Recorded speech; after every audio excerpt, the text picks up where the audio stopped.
Stuff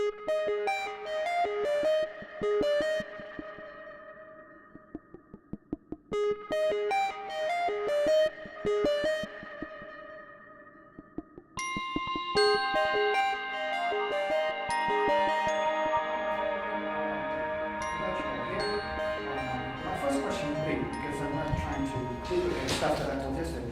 Who of you was at my talk yesterday? You were there, I know. You were there, yeah. Okay, so it's only a few. So there's I think one or two stories that actually appear in both talks, basically during my introduction, but I can make the same jokes again, so let's go. So this is, I did a talk yesterday about design and microservices and some architecture and some code and some models, and so this is different. This is about tools. Originally, this talk came out of a company who asked me if I could do a talk on Agile tooling, because they were starting to do Agile and were wondering which tooling to buy. And I said to them, so if you're just starting, why would you buy any tools already? Because you haven't got a clue to what you're using them, will be using them for, right? So first start doing this stuff, and then later on see if you need any tools. That's basically the approach I would take. But I'll show you through a number of misconceptions in the field of Agile, that is, that need to be taken care of, I think. So let me introduce myself first. This is me. My name is Sander. It's a difficult name in English. Usually people say Hoogendoorn or something like. And for some reason, I don't know why, people usually add an S to my first name as well. I don't know why, but people just do that in the UK. And but it's without the S here. In Dutch, by the way, because I'm from the Netherlands, it's pronounced Hoogendoorn. You won't be able to pronounce that anyway, so don't bother with it. So I am basically a dad of 3 plus 2, actually. This is a slightly older slide than the one I had yesterday. So I have 3 kids, my girlfriend has 2, which makes us really, really busy. So I got to do some programming on the side. I make some money out of that. I do some training and coaching, and I'm an architect. And actually, I'm actually working now for an insurance company, which is my current assignment. And they sort of made me their CTO over the last half year, basically because I have the biggest mouth and nobody else dared to stand up to the CEO of this insurance company. And I do. Oh, that's too fast. But basically I work for Capgemini, which is a fairly large company. I think we employ around 140,000 people worldwide. So it's fairly big. Usually people ask me, oh, do you know anybody do you know him or her? I say usually, no, sorry about that. There's 140,000 of us, and that's a lot of people in the company. My official function title there is a Principal Technology Officer, which sits somewhere in between CTO and Principal Consultant. Basically, it means I don't manage any people, which is good, because if you would be managed by me, you would probably quit. I'm not really good at that. I coach people, I don't manage people, they have to do that themselves. And I'm also part of our Global Design Authority Agile, which basically means that's a group of people from around the world getting together every 3 months and talk about Agile and see if we can come up with something that Capgemini Global can use as an Agile approach, which is a bit beyond what you would expect from stuff like Scrum or maybe XP, because we do large projects at large clients. So basically, I've been there for 10 years and I've been doing really large projects. So my current project will probably last another 5 years. And you might say, oh, you get bored there. Well, I probably will. But because I am the CTO, I can change the technology overnight, right? So if I send them an email this afternoon, so I saw this really cool presentation about AngularJS this morning, and I'm already thinking about moving our client software to AngularJS, which we have already started, by the way, but Shay's talk was proof that we could actually do that. So that makes it fun, and probably will be fun for the next 5 years. So this is my personal website.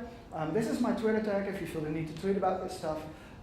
So let's get on with this. Oh, I've written some books.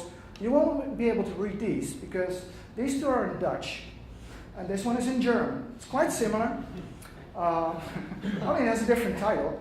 In Germany, they say, well, it's pronounced like das kleine Arschloch, which means something totally different. I won't translate that, but it's a horrible phrase.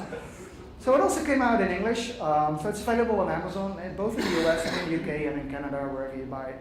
I'll give you a discount code for it at the end of the session if you want to buy it. Well, that's basically the introduction, except that I have to say I write code. And there's nothing I love more than writing code. So I'll tell this story. I told this one yesterday as well. So this is the doublure that we have. Basically, I've been writing code since I was like, I think I was 14 when I got a Commodore 64. Most of you are too young to even remember or ever even know what it is, but it was my first computer. And it had 32,000 bytes free to program it, right?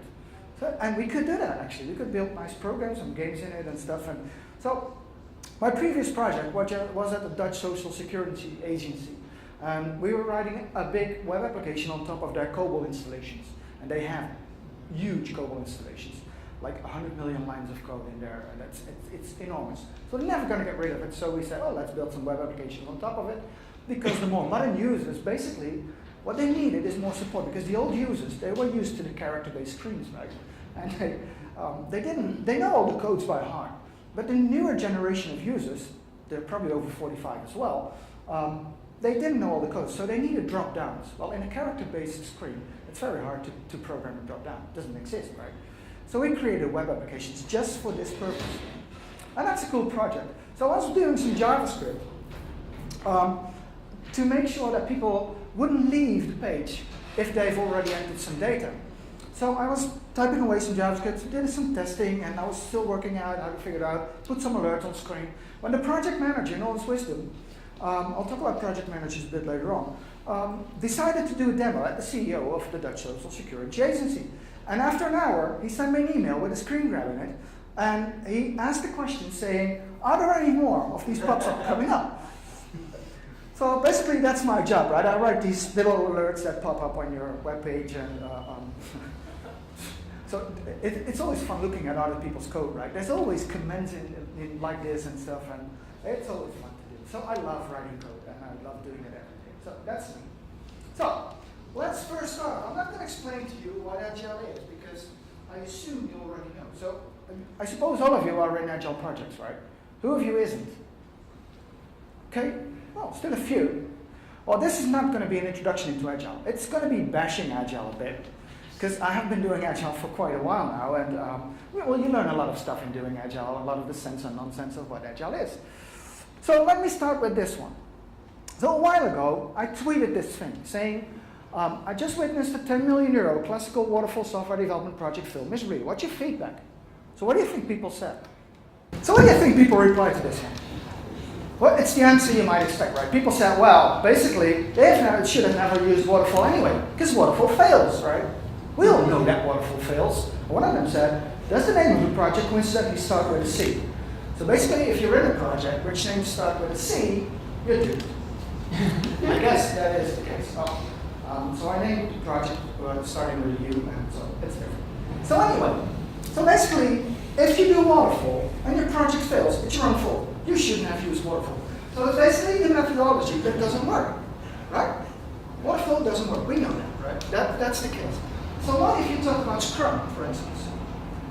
As an example of an Agile approach. There's lots of Agile approaches out there. I don't know, did you see Alan Holland's keynote yesterday? Yeah. Well, I like the picture with the minions on it, right? And this is Scrum, and there's lots of others. And there is. So I tweeted this a few weeks after I tweeted the previous one. And I said, well, I've heard about a Scrum project that spent several million euros, 4.5 to be exact, and didn't deliver anything. And I said, Agile or Scrum. I said, what do you think now people reply? You think they replied the same as with the waterfall tweet? Like the methodology doesn't work. You shouldn't have used Scrum. Or your project shouldn't start with a C. What people now reply is totally different. They reply stuff like this. Like, they didn't apply Scrum right. That is a big difference, right, between the conception about waterfall and what people think about Scrum.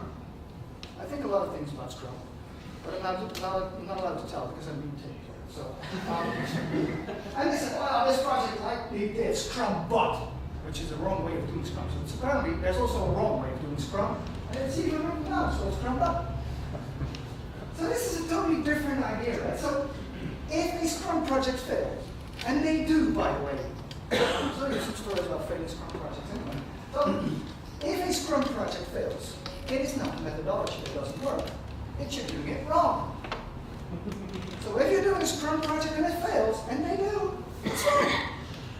What is the difference, right? So in one occasion it's a methodology, and in the other occasion it is never a methodology, because Scrum never fails, right?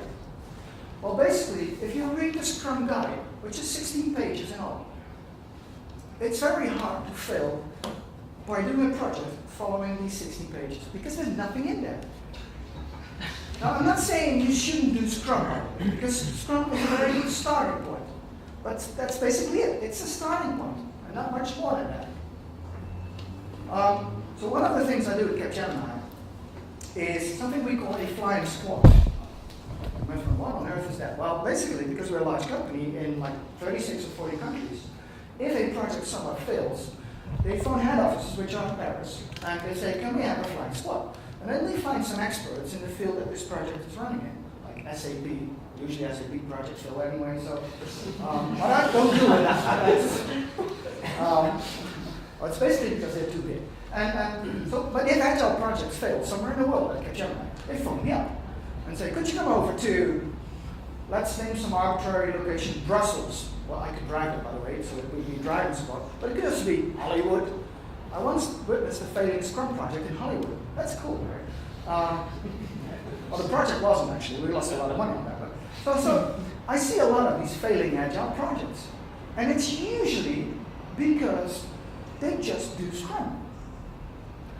Basically, the project in Brussels that I was mentioning just now, I got there, I talked to the project manager, had a project manager.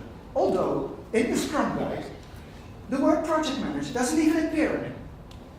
The word project manager is not there. By the way, the word user story is also not in the Scrum guide. So if you think you have to do user stories in Scrum, you're wrong. You don't have to. You can do it, but you don't have to. And I talked to the project manager. I said, so what's wrong with this project? So usually flying squads interview people and we try to get the project back on the road. And he said, well, basically we're building this software for this client, and the client doesn't want to accept the software that we have built. And I said, why not? He said, by the way, I said, first, what's the client? He said, well, it's a nuclear power agency.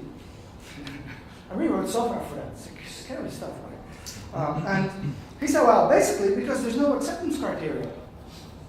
So there were no official criteria for the client to accept the software. So we could bash the software as long as he wanted. And they did. And I said, so why not? And he said, well, basically, because our Scrum Master. There we go. We'll talk about Scrum Masters in a sec again. The Scrum Master said, you don't have acceptance criteria in Scrum. So they didn't have any. So I said, where's your plan? This was a real project, right? Where they had a start and an end to it and a deadline and whatever they had. So where's your plan? He said, we don't have a plan. I said, why not? He said, well, basically, the Scrum Master said, there is no project plan in Scrum, and there isn't. So they didn't have a plan. So the project failed miserably. Cost us, I think, like 4 million euros or something. So it's a small, tiny project. Anyway, so let's move on. So basically, Agile projects will fail. So we've had the hype, and the hype is behind us a few years ago, and we're all doing Agile projects, and you will see a rising number of Agile projects fail. And there's a lot of reasons for that, by the way. If you want to know all of them, read my book. No, that's a fake commercial. But you have to realize that Agile, nor Scrum, nor any of the other Agile approaches out there is actually the silver bullet. There is no process out there that will solve your problems. So I've been doing these projects for like 15, 16 years already, and I haven't seen two that have exactly the same process. They do have a process. Some smaller, some bigger, depending on the client and the regulation and the need for documentation and how enterprisey they are and or how flexible they are in building small clients or whatever they do. So it depends on the project. But there is no silver bullet out there. Waterfall wasn't one. None of the Agile approaches are silver bullets as well. So if your Scrum projects fail, and you think, oh, they're failing, we have to do something different, and you're reading about Kanban or Lean, and you're jumping into Kanban just to save your ass. Well, it might work, but it could also not work. Basically, well, Kanban is an Agile approach anyway, but people seem to move to the new fad just to get out of these failing projects. And there is no general approach that does that. So one of the reasons that these Agile projects started failing has to do with Scrum Masters. Who of you is a certified or, what's the other one, professional Scrum Master? Only two, that's good. I'm not that fond of certification anyway. I don't have any certificates outside of my swimming diplomas, and that's about it, I guess. So the thing is, with certification, it's a scam. It's just a way for people to make money out of Scrum, right? So they got together and thought, yeah, would you do certification? You know what, we'll lower our fences so anybody can do it. Basically, you take an hour to read the 16 pages of Scrum Guide. You take a multiple choice questionnaire on the web. You pay a load of money, and you're certified. And you are a master, right? Now, let me tell you about masters. I'm not really sure if this is the best example, but anyway. So, let's assume you try to learn karate. Is anybody of you a black belt in karate or some other jiu-jitsu or whatever? More or less, nobody? No, we're IT people, right? We only game on computer or so. So basically, if you start doing this, well, if you're this young lad, you start by going to Mr. Miyagi. And Mr. Miyagi and he said, I want to learn how to do karate. And Mr. Miyagi says, what does he say anyway? Do you know? Well, that's the second exercise, actually. So the first exercise is, right? Wax on, wax off. I always forget whether it's this way or this way. It's probably going to the outside or, yes? Okay, it is going to the outside. That's probably a better defense mechanism. So he spends the whole day washing this guy's car, right? And he thinks, what am I learning? Well, basically what he's learning is that this has to be in your system, this particular move. Not really sure what it's good for, but must make sense. I don't have a black belt in karate either. And then he goes back to Mr. Miyagi and says, so now will you teach me karate? And the old man says, go out and paint the fence.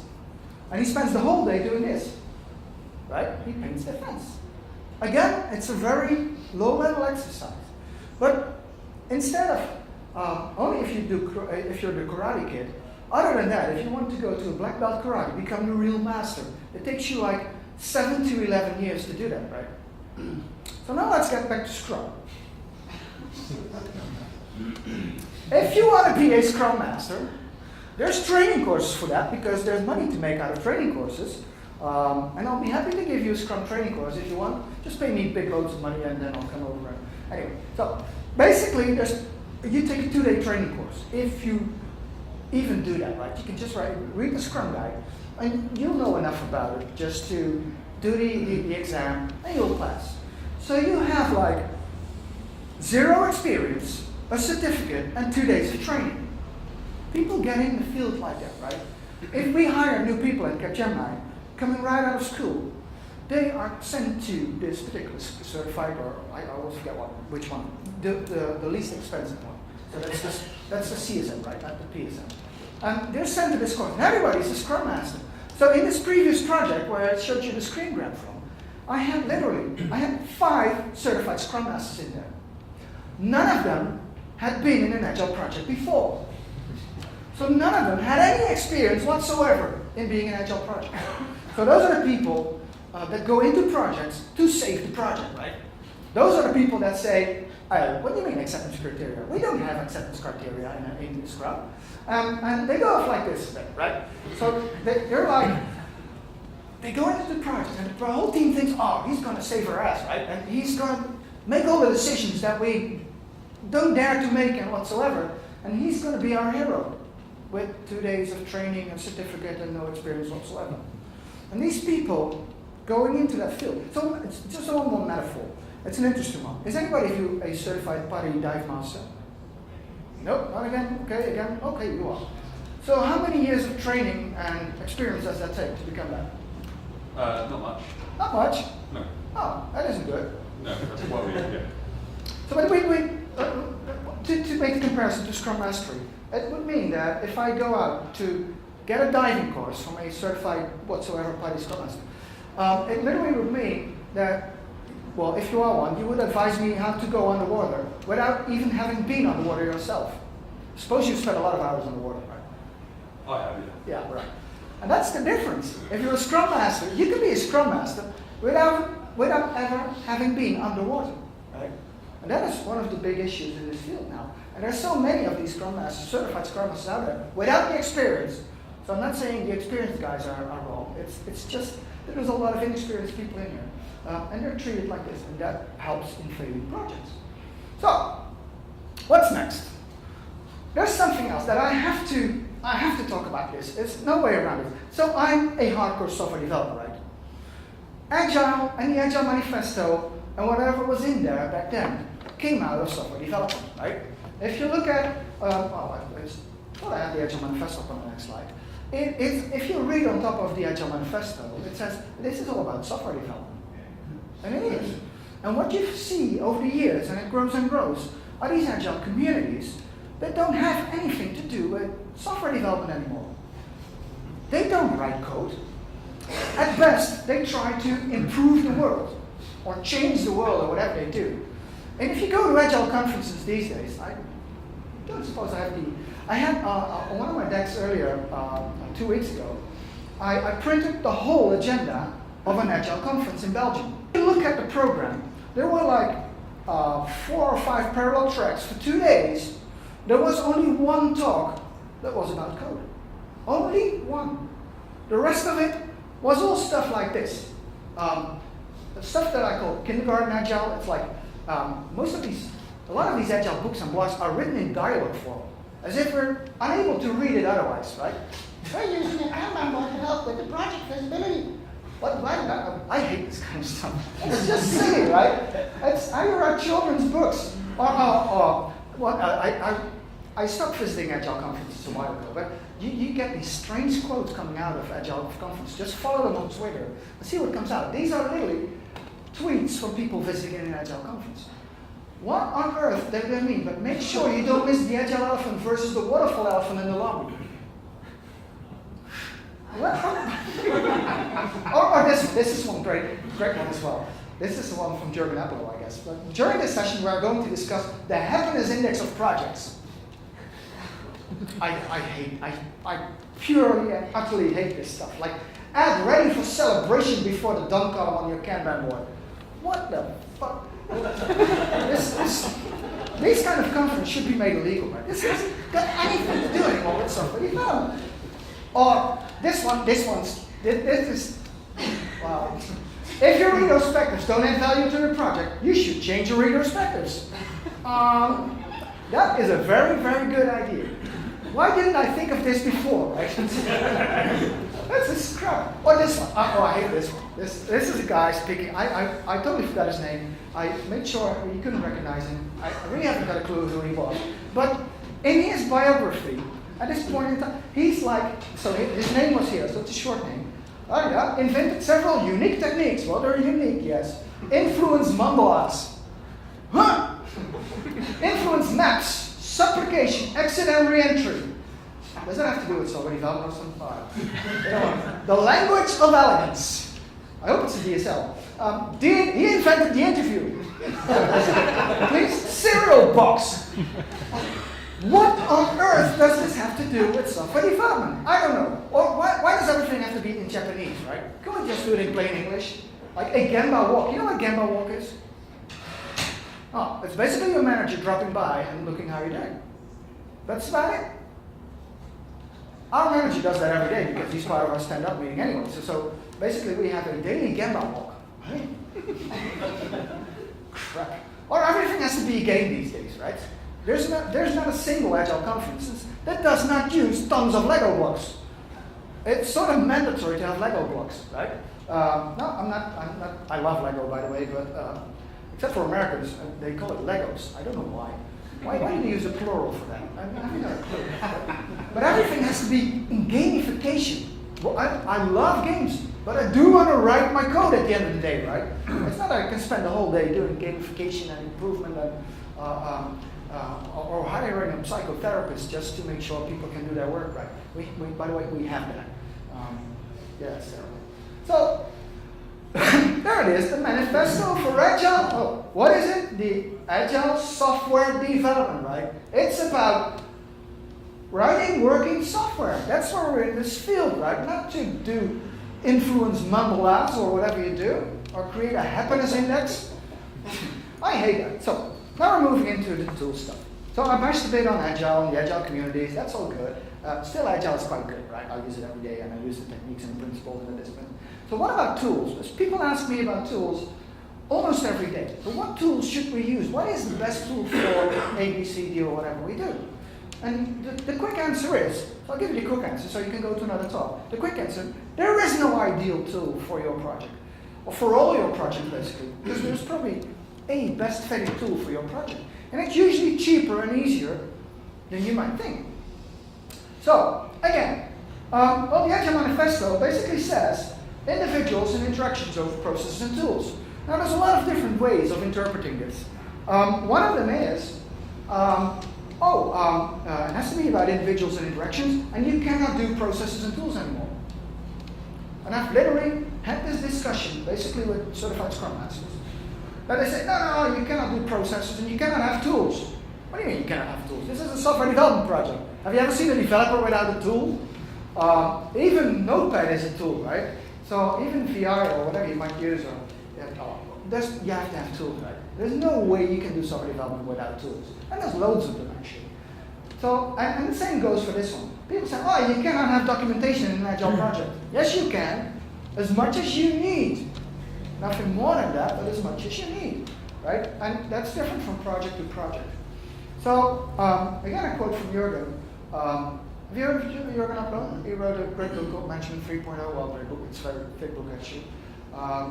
And he's had the same question. So he tweeted about it. He said, well, funny people keep asking, what tools do you use for drawings? Just as an example, right, for drawings. Well, you should have been here at Simon's talk earlier on. You probably were. But you get so many questions about these what are the best tools that it's almost annoying. So I decided to create this talk. So basically it starts with saying there is no one-size-fits-all Agile. It doesn't exist. It's different for your project, for your project, for your project, for my project. I work at an insurance company. They have to deal with a lot of regulations, so they need a bit of more documentation than you might say if you would build, I don't know, a mobile website for reviewing restaurants or whatever you might do. So that has a bit different architecture, a bit different needs. So you could say it's sliding scale. If you do small projects with low complexity, you don't need a lot of ceremony added to it. But in my case, being in an insurance company, I'm probably more high up on the scale because we do have tools to deal with requirements.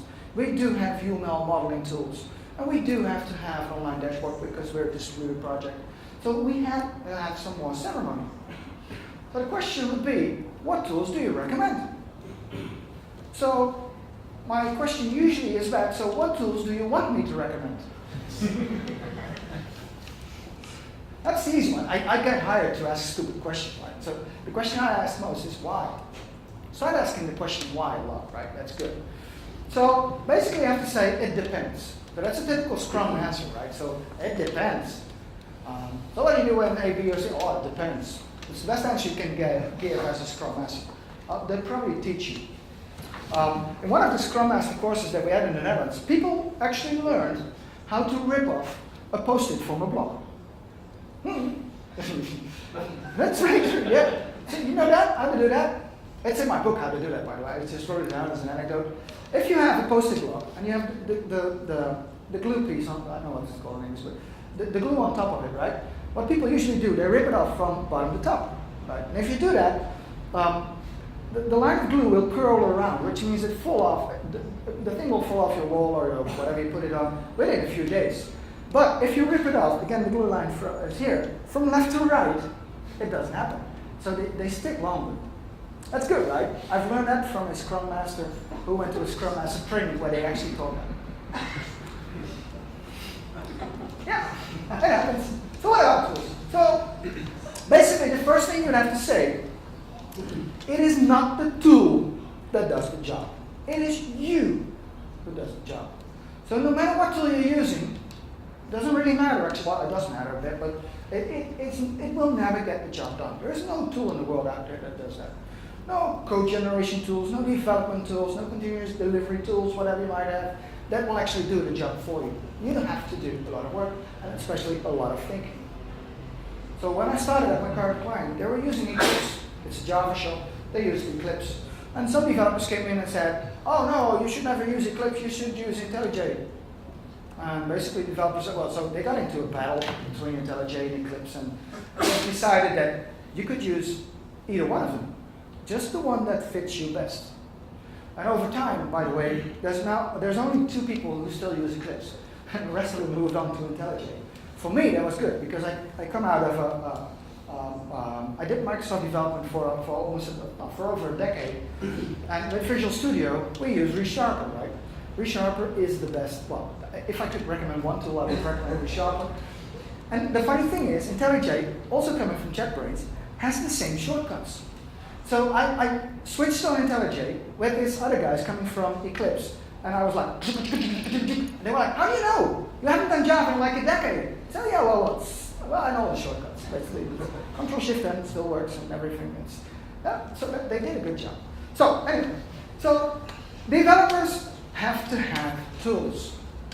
In my opinion, I don't really care whether you use tool A, B, or C. In Java, it's usually either Eclipse or IntelliJ, and there's a few tiny others. If you do .NET development, it is usually Visual Studio, and if you do JavaScript, well, who cares? Anyway, so now most people use Sublime or some other text editor, and that's good. I love Sublime, or Notepad++, stuff like that. But you have to have some tools. There's no developer out there that doesn't use tools. But again, even if you have a big tool, you can still write crap with it, right? And I've done so many code reviews in my career that, you see so much crap out there, so much really bad written code, right? And it's always fun to look at, by the way, but again, even if you have a good tool, you can still make quite a mess out of it. So, it's basically, and I haven't got a clue to why I put this up anymore. I was looking at my slide deck this morning. I couldn't figure out why I put in here, let's play next week. So I'm still puzzling about that, so I'll skip the slide. Sorry about it. If it comes back to mind, or if you have an idea why I put up that slide, please let me know. So if you look at tooling, there's a lot of tooling that you might have on your project. Literally a lot. Like, well, you need to write code, right? You need to have a tool to write the code in. And if you've written code, you need to put your code somewhere in a repository, so you have to have a version control system. Or you could do without. I tried once on a project. Because I always have trouble with my version control and checking in and checking out, especially when it's Git and you have to do sort of a two-phase commit to get your code somewhere. I always get into trouble, and at one point in time, my coworkers decided that I was not allowed to check in any code anymore. Yeah, but basically because I was writing the frameworks, and it changed every time, and they had written some web pages, and then bang, they broke down. And, well, so they cut me out of the project. Anyway, so you have to have some version control. People use issue tracking tools. Opinion on that, but I'll get back to that when we talk about Jira anyway. And then you have continuous integration and continuous deployment tooling, etc., etc. There's lots of different tools for that. Tools for unit testing, tools for time tracking even. People track time. I hate that. So basically, I hope nobody's watching from the company I work for, because I'm the only one literally in the whole building that doesn't check into the time system in the morning and check out in the evening. Because I just don't do it. I refuse to do that. They'll have to fire me before I start doing that, I guess. And lots of people use different dashboards, and I'll show you a few of them. And people use burned out charts, sort of like a fake way to think that you're actually planning something, but I'll get back to that when we talk about project managers. Who of you is a project manager, by the way? Oh, goody, there's only one. We can make fun of project managers then. Tools for deployment, code quality tools. Just show me, who's of you is using Sonar, for instance? So the rest of you is doing .NET. But you can use Sonar.NET as well, right? Nobody does Java these days anymore. That's good. We're the only ones in the Netherlands, I guess. Refactoring tools like ReSharper is a very good refactoring tool, stuff like that. Repositories, what if you start doing DevOps? Well, we're not there yet, so I don't really know. Management reporting. You know how the project manager in my team reports out to management. He creates an Excel spreadsheet with traffic lights in it. That's really neat, right? It's the only thing is, I always print it in black and white. And I couldn't tell the difference, right? Whether it's red or green, actually. So now he puts on these smiley faces. That's better. The CEO loves that. Anyway, so stuff about prioritizing. How do you prioritize your work items on the backlog, etc., etc.? How to do estimates. There's tools for that, actually. At Capgemini, we're very fond of those tools. We actually created tools to do estimation. They're not really accurate, but it gives you a more accurate feeling to do that, right? Nobody from Capgemini heard this, right? Anybody, if you're working for Capgemini, just to protect myself a little bit. Distributed communication, video conferencing, lots of projects we have in the company are really distributed projects. So there was a project that I was witnessing, it also Phil, by the way, that had, let me imagine it right.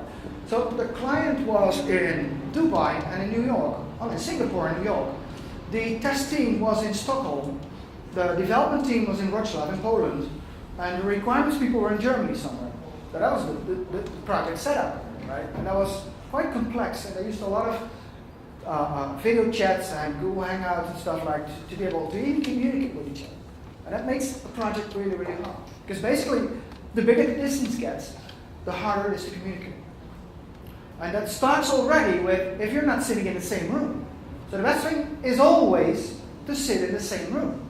We call that co-location, right? And even if you are in the next room, it already gets more difficult. My current team is sitting in 3 different rooms, basically on the same corridor, just around the corner, actually, and it is already hard. If I'm in flow as a developer, I'm writing code, usually in pairs, not mandatory, but we do that a lot. And I write some code, and in the middle of writing something, we thinking, okay, we should ask this to the analyst who analyze this stuff together with the client. And we think, like, crap, we have to literally get out of flow, walk to the next room, ask him the question, taking him out of his flow, then walk back, get back in flow again, and start typing again. So getting into flow, if you're a developer, it usually takes me about 5 to 10 minutes to get back in flow and start typing again, right? So it's not only the time you need to ask the question, it's the time to get back to where you were. That actually makes this really expensive. So what about if they're on a different floor in the same building, or in a different building in the same city, or in different cities, or even worse, in different countries? It makes communication harder and harder and harder, which means you have to rely on much more tooling to be able to facilitate that. So yes, there is tooling in Agile projects. So I'm going to show you a bit about the tooling that we just use in our project. It's just a collection of tools. I'm not saying this is the right collection. And it isn't actually, because what we see, and that's the most important part about our tooling landscape, is that it changes all the time. I'm going to show you a bit of these changes actually. So this is basically a setup. I took this sort of snapshot of our tool set a couple of months ago, and it's we use IntelliJ. People want to use Jira, and there's other people in the project that say, no, we don't want to use Jira. We use Subversion for version control. I actually wanted to move the code out into the cloud, into Git. But this is an insurance company. They don't want to do that. They just want to keep it in-house and on-premises, and I'm good with that. We use Jenkins and Maven to build stuff and whatever. I'm not very fond of Jenkins, actually. Just basically because the UI looks horrible. I'm a UI guy a bit, and so Jenkins UI is horrible. I would probably prefer TeamCity. So we're testing that out. That is probably one of the changes we're going to make to this landscape. Basically because it's a little bit easier to create a deployment pipeline and hook them all together in TeamCity. But there's other stuff out there as well. So we started, of course, using JUnit and some attached frameworks like PowerMock and whatever have you. Well, lots of these mocking frameworks out there. If it comes down to unit testing, I have a lot of discussion with my developers. My developers say, we have to test everything. And they mock out everything except a single line of code. And they really test whether that code has been executed. To me, that's a bit too low level. So we're trying to decide on what to unit test and what not. So basically, if you mock out everything, there's nothing left to test, right? You test individual lines of code. That's a lot of work. And if your code changes, you have to rewrite your test over and over again. And I'm not really sure yet, but we are starting to figure it out, whether that's actually worthwhile. Whether it would be better just not to mock everything out, but to have this code really execute, and then maybe even store something in the database and then later pull it out again, or roll back your transaction or whatever you do, to make sure something real happens in your code if you're testing it. To me, that looks a bit better. So we're testing at a slightly higher level now. The developers still don't like it, but I have this, because we stopped a couple of sprints ago, and people said, we have this huge technical debt which is a terrible phrase, because we haven't unit tested everything. We have a very low percentage of code coverage. And I was like, so what is it? They said, well, like 36. I said, so what does that mean? It means that 64% of our code is not touched by this unit test. I said, so what does that mean? What does that tell you about the quality of your code? Well, basically nothing, actually. I'll tell you one other story. I was looking at a code base that came out of our colleagues in India. So it doesn't have to do with India. It's just this was a silly anecdote. And it was a horrible code base. The code was written really badly in C#, by the way. And they did well. I'm not going to tell you about the code because it was too horrible. Otherwise, I'll be here the rest of the afternoon talking about this piece of code. And they said, no, it's not that bad because out of the test count, they had 100% code coverage. I was like, okay, that's impressive. How come you have 100% code coverage and you've written such crappy code? So I started looking at the unit tests. And they basically touched on all the code in the unit test, but they didn't have a single assert in there. So everything passed, right? They had 100% code coverage. They didn't just that they didn't test anything. That's all. Basically, so it's not always adding value. And then one of the analysts on my team said, we want to use Fitness. Have you used Fitness? Fitness is an interesting concept. It's basically a wiki where you can edit your test in sort of plain text. And you have to write some code, a fixture, to make sure that this actually in a wiki written code, and there's some standards in there saying, okay, if you put it down like this, if you put it in a table like this, that means the outcome will be exactly like, the objects will be like the table, etc., etc. So it looks nice. And you can actually run the test from the wiki. You have to build some fixtures, basically in Java or C# or whatever you do. But testers, and I have to explain maybe a bit about testers. Testers in most of my projects, they're not developers. They're people with experience in the testing field, which is something totally different from what developers do, right? And they could actually add the test in the wiki themselves and run the test from the wiki. It's just that the developer had to write some fixtures to be able to do that. And then we started using Fitness for everything because the analyst who promoted it, he was promoting it even further. Basically because we're doing a microservice architecture, they started testing the REST calls as well. So the funny thing with these REST calls that we did is that the URL, I have to take a sip of water. No. So the URLs are basically fairly simple. But what comes back for most of these services is a very complex JSON structure. And then the JSON structure comes back into the wiki, and they have to test for values in that structure. And they started doing that, and they seemed to be really happy with it, until one of the services actually changed. And that meant they had to go through the whole JSON structure that they were expecting back and change that everywhere and everywhere. And that sort of, they lost attention on that one. So now we're thinking of moving to SoapUI, which is probably a slightly better way of dealing with this. And you can run your test automated from SoapUI in the build as well. So that's one of the changes we have in our landscape. Time tracking, well, they have their own custom application. When you log in, an Internet Explorer browser pops up and you have to click a button and then you're checked in. And I just click away the browser. Okay. So we use also a custom tool called Speedbird 9 for doing dashboards and stuff like that. And we use Sonar for code quality. Actually, I'm trying to switch it off because people spend too much time on improving the quality of the code. And the code is quite okay already, so please move on and write some real code, stuff like that. So I wanted to move into Git. It's an insurance company. They're not going to do it. They're never going to do it. So I might try Bitbucket for change because it's sort of more private mode into having a Git repository in place. They want to move into DevOps. I talked about this a little bit yesterday, and that's basically still wishful thinking. We are going to, that's one of the tools. One of the tools we have is that we have an empty building. So this insurance company has 3 buildings, and the whole company is based in one of these buildings. And it just had these other ones built in the hope that they could rent these to other people and other companies. It doesn't happen, right? So there's many empty offices in the Netherlands. So they have this empty building, and I said, you know what I want to do actually is move the whole team, we're like 32 people grown to 40, into this single floor, and also have the application management department people, it's about 60 to 70 of them, in the same room with us.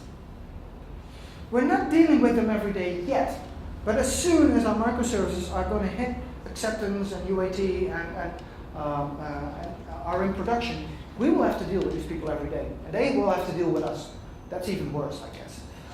So I want to have them all on the same floor. So one of the basic tools that we have is I'm going to put them all on the same floor.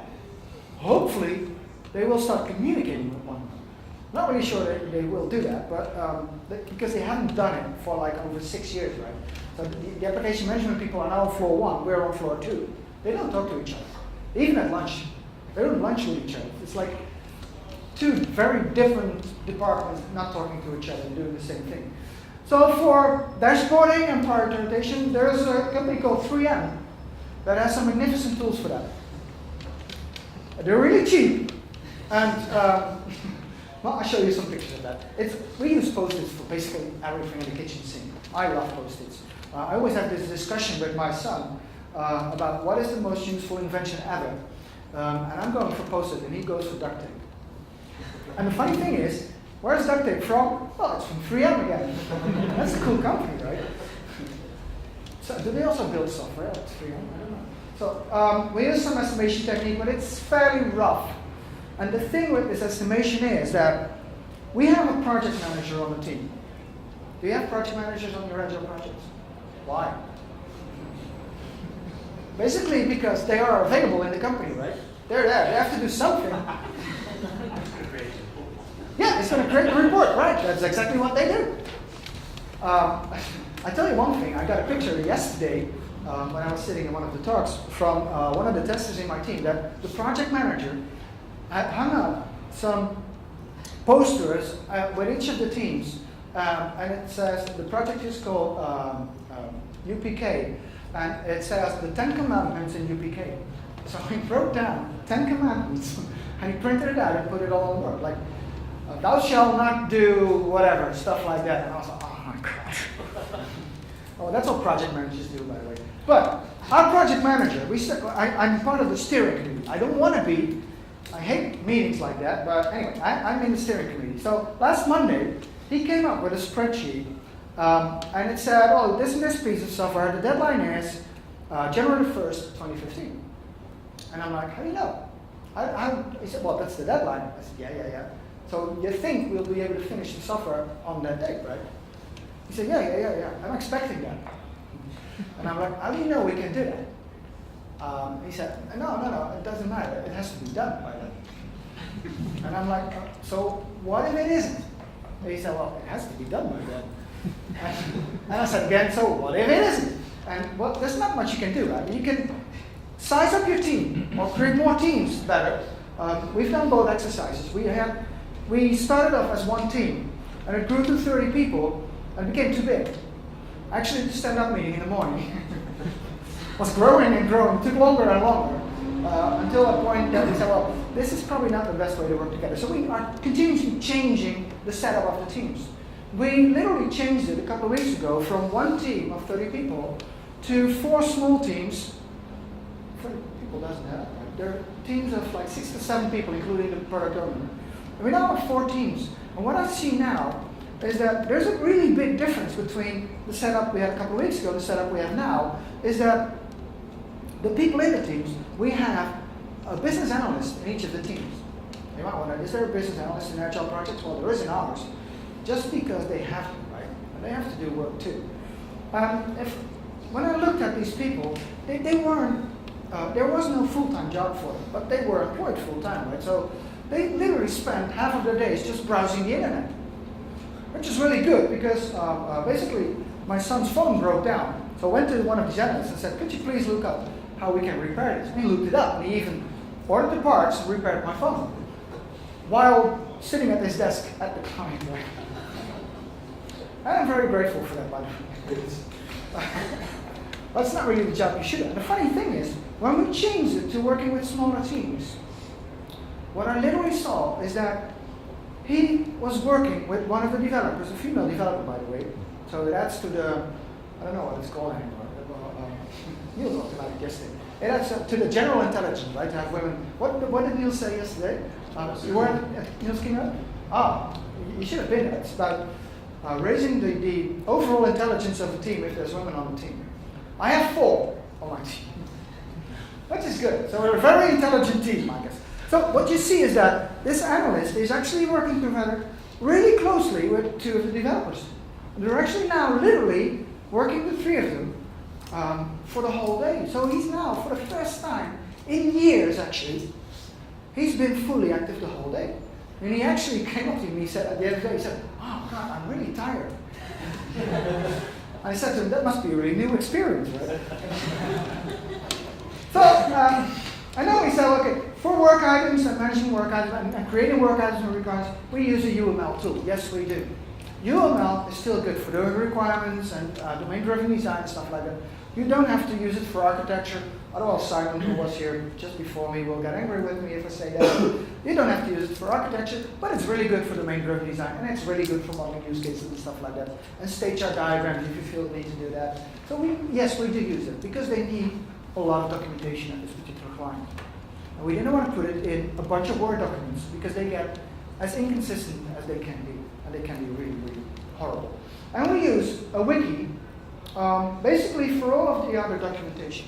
So if you look at the architecture, it started off with me creating a presentation on architecture. I gave it to one of the guys on the team. So please put it on the wiki and elaborate on it.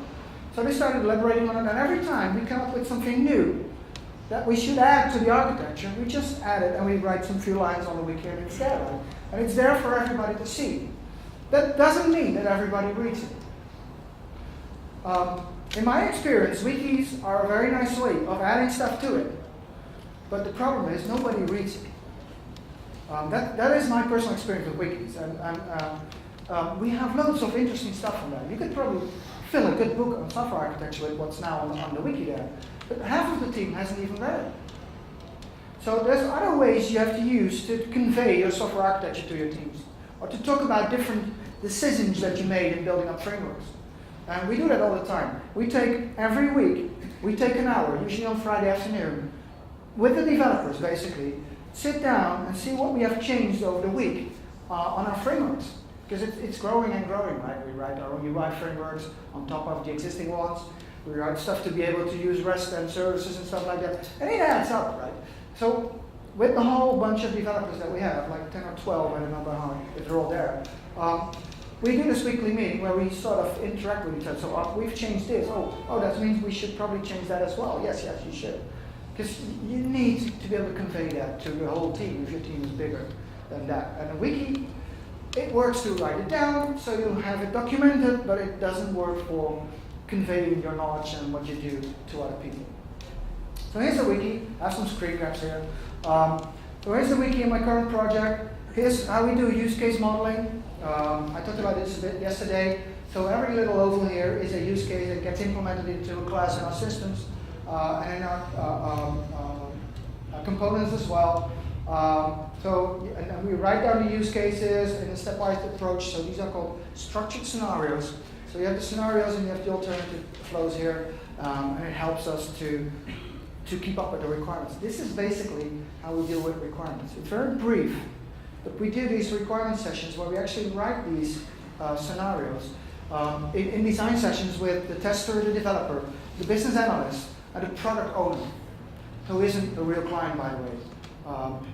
In my team, actually, it's the CEO of the insurance company, which is really interesting, by the way, because we had this design session, and some people said, well, we still have this product somewhere that I think there's like 50 people having this insurance policy. And it's a horrible product to have automated, and we have difficult, there's exceptions everywhere, right? It's a stupid product. And then the CEO of this company was in the design session, he said, what if we decided that we're not gonna sell this product anymore? And I said, well, yeah, that really might be a good idea. He said, okay, done. It was done. That was cool, right? So he gets to make a lot of the decisions, and that's good. So here's our 3M tracking device. It's here, right? We put a lot of brown paper on the wall because we're not allowed to put anything on the wall, so we put it on brown paper and put the brown paper on the wall. That was good. I don't know what's the difference anyway. So we have different colors of Post-its for different types of things, right? The orange ones are usually stuff that ends up on the wiki because it's architectural stuff. We have purple ones for technical stuff. We have yellow ones for use cases, and we have green ones for additional features. And the light blue ones, maybe I have a better picture of that somewhere.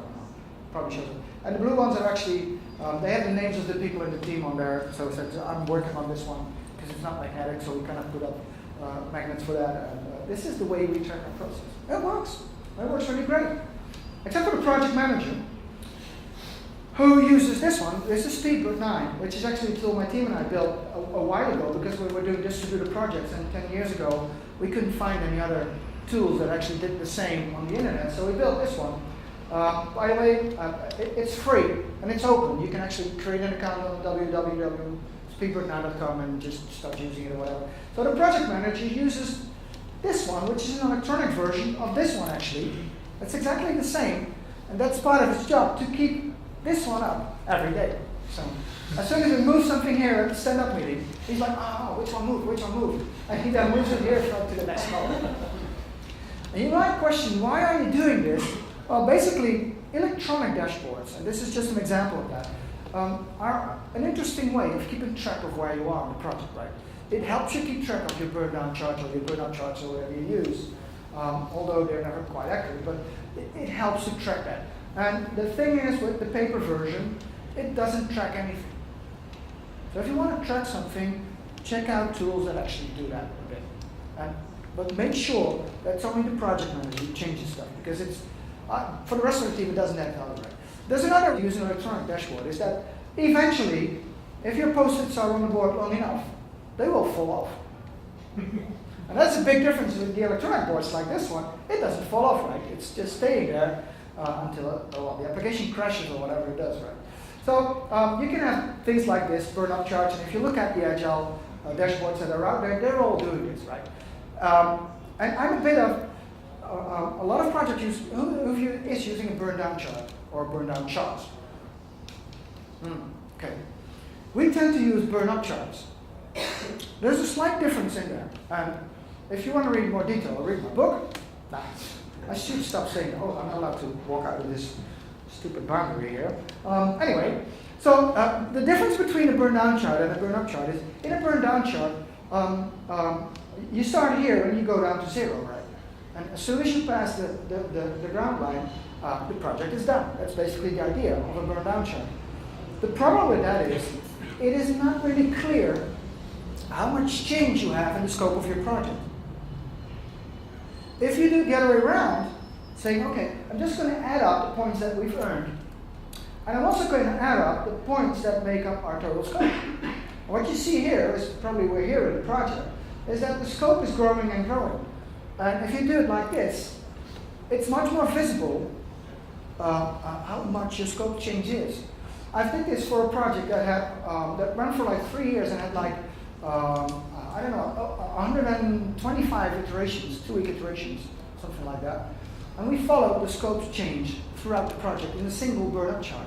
And it was really interesting to see, because you can literally see the scope going like this. And in a burn-down chart, you don't see that, because you're going towards the 0 line. So I prefer burn-up charts to burn-down charts. And you can have other graphs, etc., etc. All interesting stuff, right? And we use, of course, a development tool. We also use a code generation tool.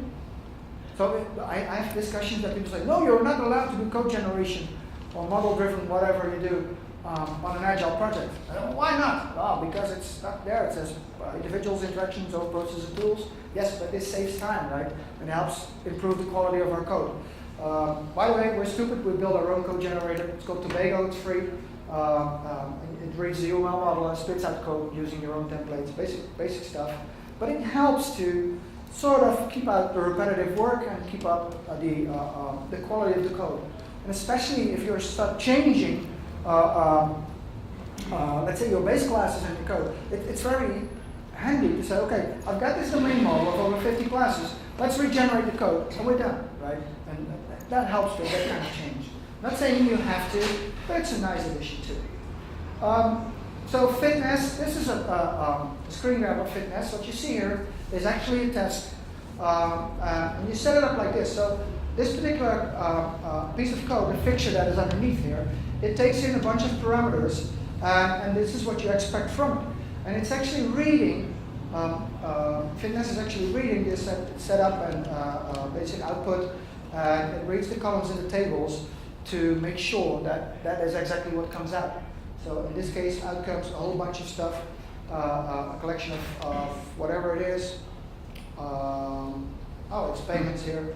A collection of payments for an insurance policy. And it is you can actually run this. I'm not sure if I have a screen grab of this. And it says, well, okay, we've done this, we've done this, we've done this, and here's something missing, right? Here's a date missing from the actual result that comes out of the fiction. And you can use this in test sets and in groups of test sets, and it's really nice. But it's elaborate. So we only use it for testing real code, not use it for testing services and JSON objects, pubback, etc., etc. We start doing it. So here the tests are all passed, right? This is a level up. So it has a lot of services and stuff that it tests. And there's 48 tests that go right, 48 and 21 and 24. We ignored 5, and there's 0 exceptions, no warnings, whatever. But this is good, right? And you can run these every time you run a build, etc. So Fitness is an interesting tool for testing code at somewhat higher level.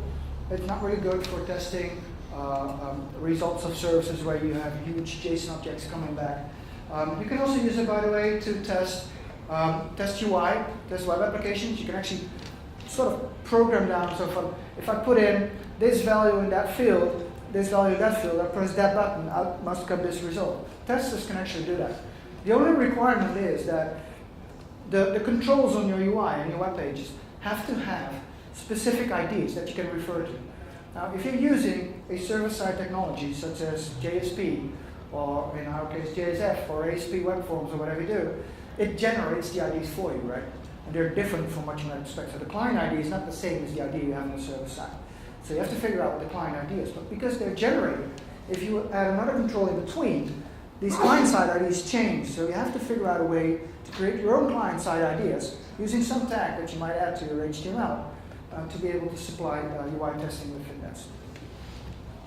So they started using Jira. So I had this interesting conversation about Jira with my client. The thing is the following. One of the big issues we have at this client is that the product owners are powerful people in the organization. It's not only the CEO of the company, it's also the manager of the IT department. She used to be in insurances, so she knows a lot about insurances, probably most in the whole building. But the thing is also, they know so much about it that as soon as we created some requirements in the design session and want to start building it, as soon as we build it, the same day usually, they look at it and they say, oh no, wait, we forgot this and this and this. That is quite normal on an Agile project, right? It happens every day. But the thing is, they keep on doing that. So at one point in time, we delivered 7 web pages in a wizard. And they looked at the wizard and they said, oh, we actually want it in 5 steps, right? And that is troublesome. So we now said to them, you know what, as soon as we agreed on something during a design session, we're going to build it first. And then we're going to move it through the chain to the accepted stage, which takes usually a couple of days or 2 days, or depending on the size of it. And only after that will we allow changes on it. Basically, because to limit a little bit of this change, because the change is so big on the project that we never finish anything. And I want to get stuff out of the door, right? So we said basically, well, only until you've accepted it, we're not going to change the requirements. You can add requirements to it, but we'll put it on a separate post. Now, one of the analysts in my team says, we shouldn't put them on post-its, we should put them on Jira. My experience with Jira is that it's really good as a tool to manage changes on stuff that's already in production. I like it for that. It's good because it keeps a sort of notebook of everything that we change on stuff that's in production. But I think that before it goes into acceptance or actually to done, you shouldn't do stuff in Jira. Because I'll give you an example of what happened in my project. We did that for a while, and I looked at it and I said, well, this is not the way we should do this. So after we build stuff, we test it right away. So the tester comes in, looks at the web page, fills in the test cases that he created, and there's usually something wrong. Now what happened, at some point in time, he said, okay, there's something wrong. It is my job to report that it's wrong. I'm putting it in Jira.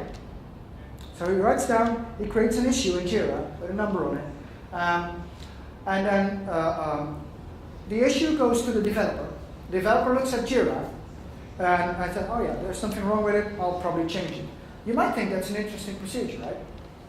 It's probably a good procedure if the tester is, for instance, in the Netherlands, and the developer is, I don't know where, in Morocco or something, right? Then this would be an interesting procedure. But the thing is, the tester and the developer I'm talking about are sitting back to back to each other. So I said to him, I said, I now forbid you to use Jira for this. Not until the work item is actually done. After that, when we usually don't touch it anymore, if something's wrong, note it down in Jira, and we might pick it up in the next iteration. So we slowly started using it, but I'm not really fully happy with it yet. So it does a lot of things and follows up the issues, etc., etc. And of course, we built UI stuff. We use Bootstrap for that. I love Bootstrap. If you're not having a UI framework yet, please look at Bootstrap. It's open source. It's made by Twitter, and it's a very easy way of getting your UI out. And there's lots of stuff on top of it. There's lots of additional stuff you can use, but I'm not going to talk about Bootstrap. These are actually screen grabs of the applications that we're building. Looks nice, right? Very basic stuff, not that the fancy stuff. And now the product owners want it to be more fancy. And I said, why?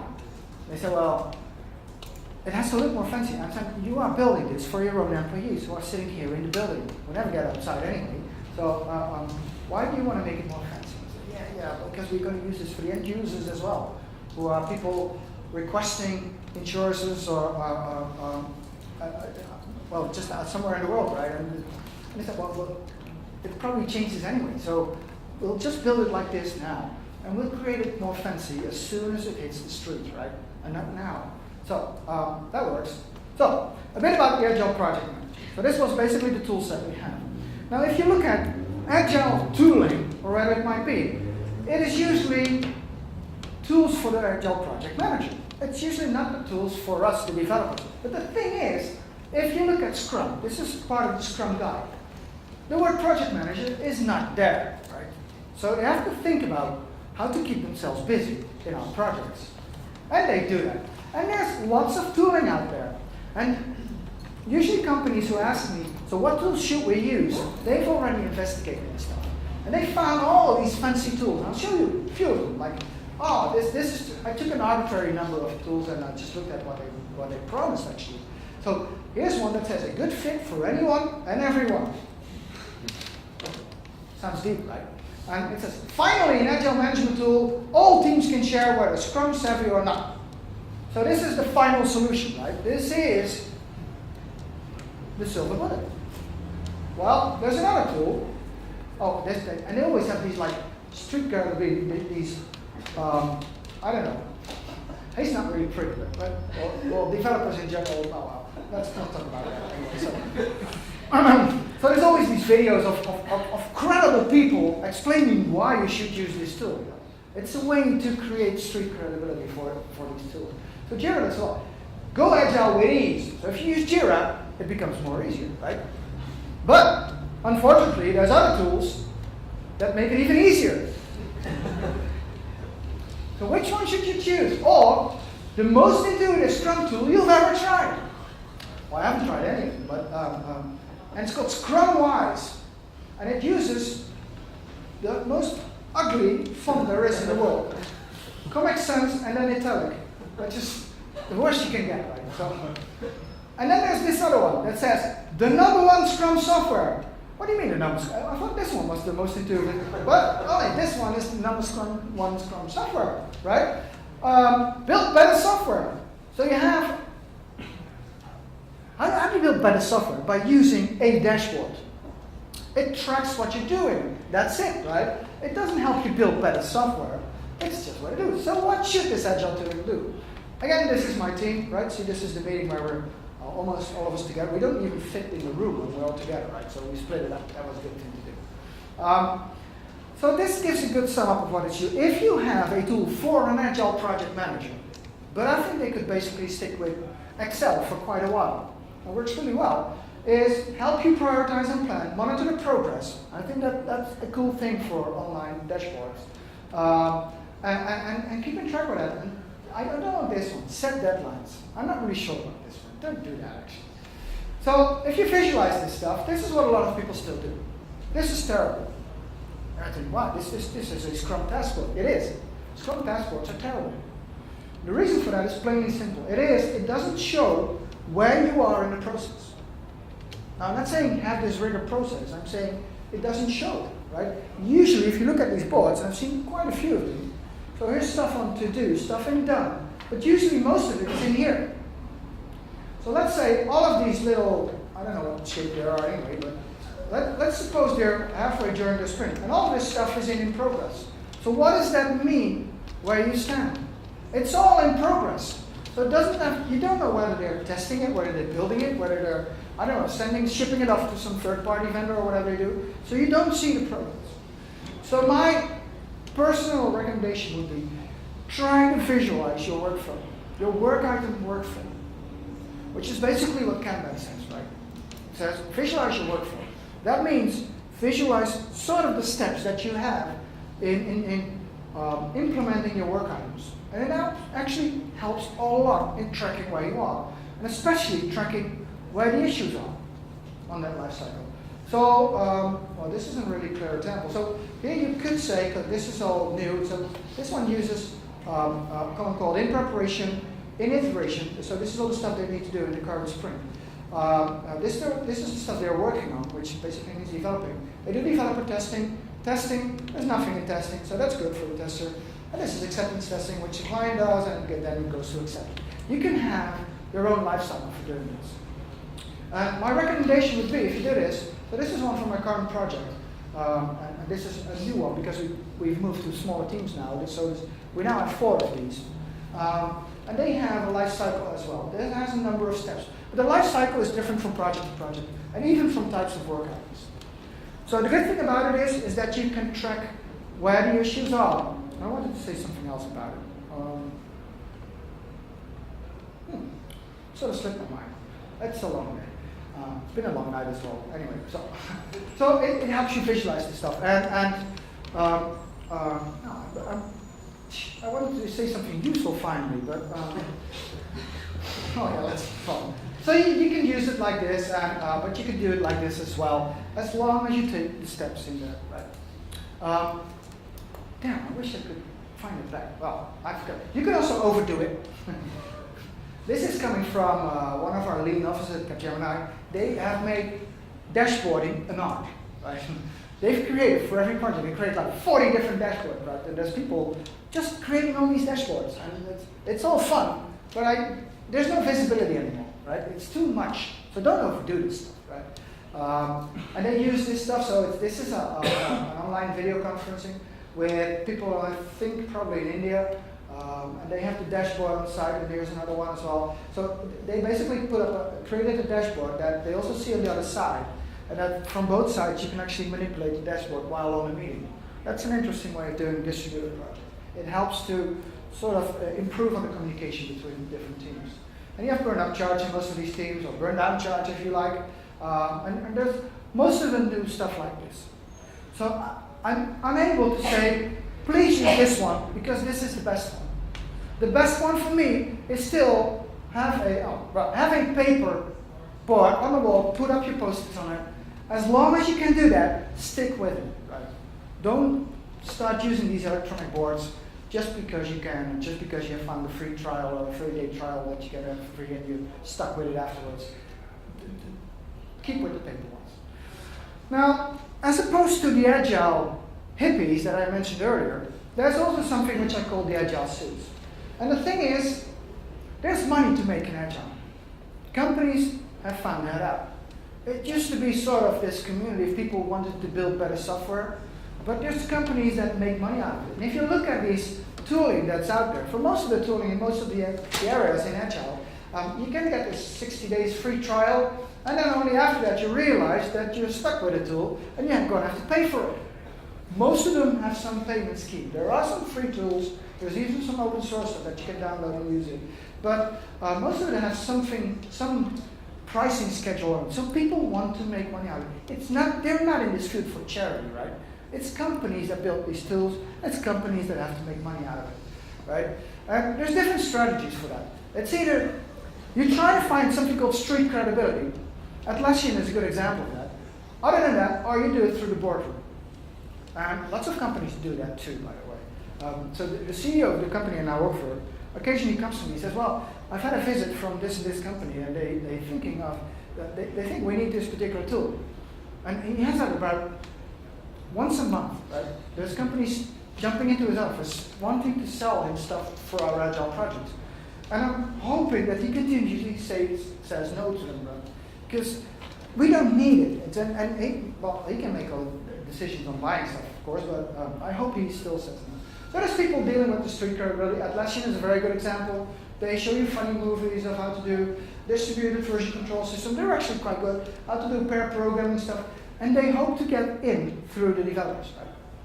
So if the developers look at these things, they say, they're funny, we're going to have to use their tools. It actually works a bit like it, but this is, of course, the short version of the story. It takes a while, but people love Jira, basically because they're a fun company, right? It's not a good argument, but it's done, and they do that really smart. But still, there's still pricing here as well, right? It isn't always that cheap as you might think it is, right? It costs money. Now, if you're a big company, like an insurance company I work for, they have loads of money, they could actually pay for this, they have it on board already. And the other way is, what this other company is doing, interesting company as well. They jumped on the bandwagon, of course, and they have loads of tools, right? Basically called the Jazz platform. And what's all in there? Lots of stuff.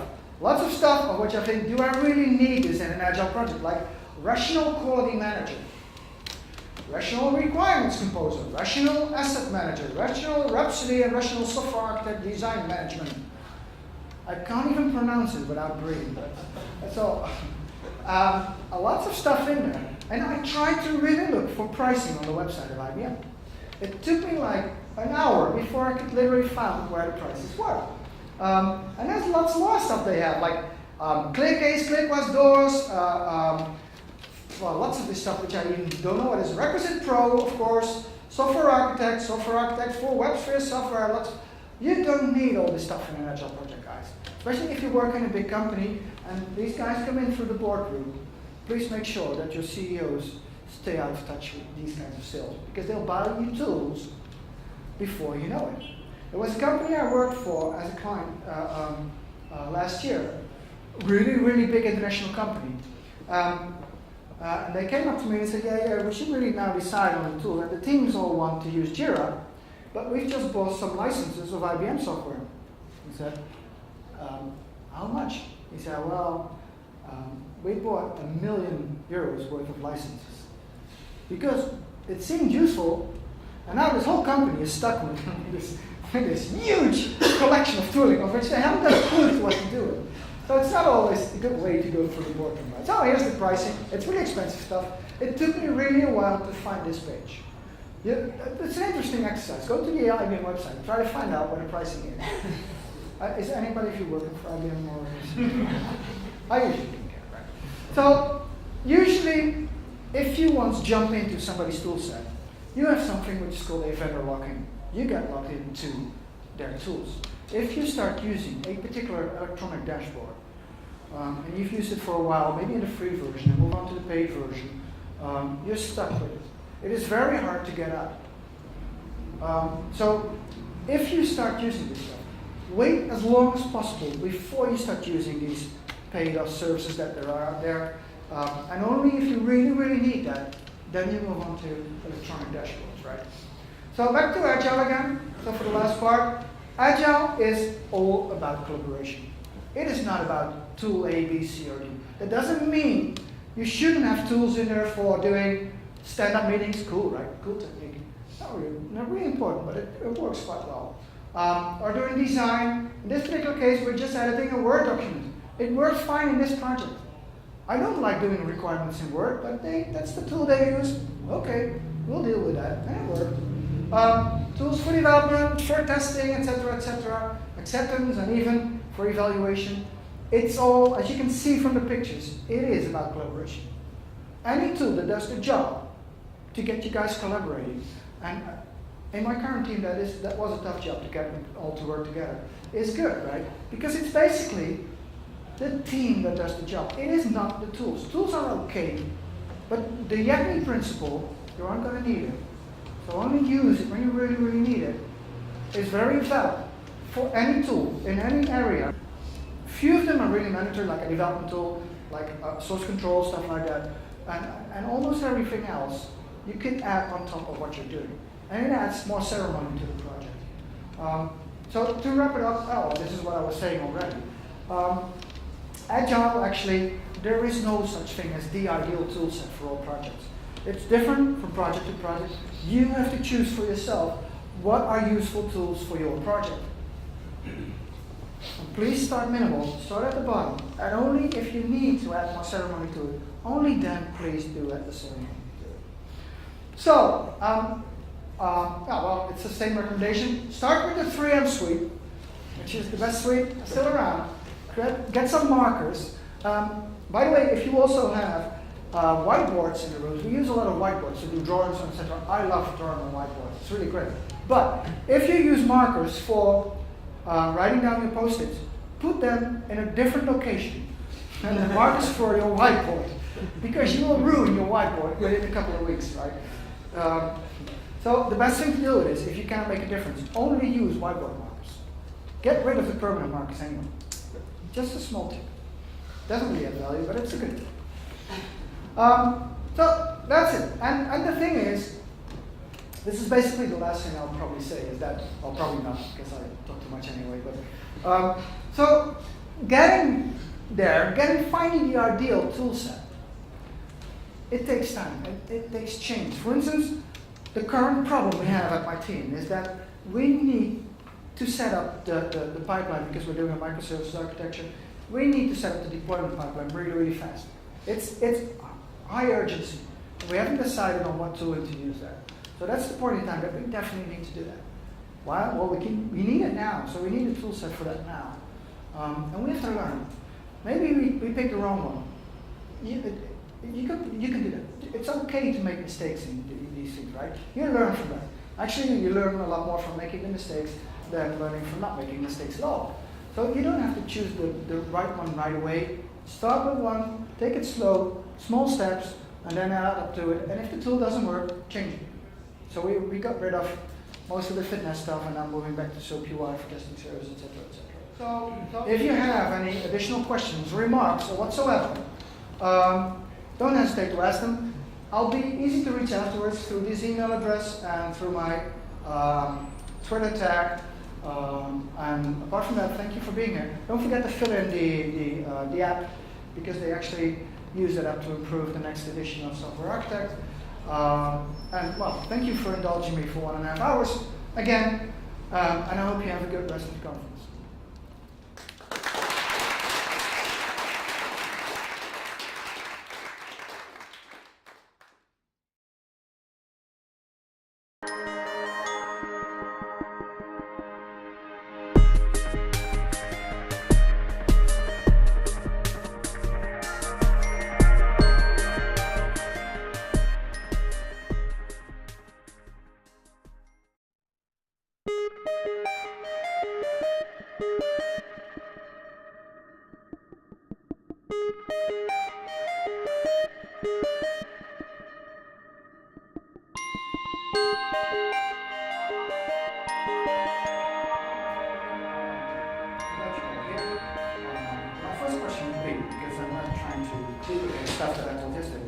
Who of you was at my talk yesterday? You were there, I can't remember. You were there, yeah. Okay, so it's only a few. So there's I think 1 or 2 stories that actually appear in both talks, basically during my introduction, but I couldn't make the same jokes again, so that's good. So this is, I did a talk yesterday about design and microservices and some architecture and some code and some models, and so this is different. This is about tools. Originally, this talk came out of a company who asked me if I could do a talk on Agile tooling, because they were starting to do Agile and were wondering which tooling to buy.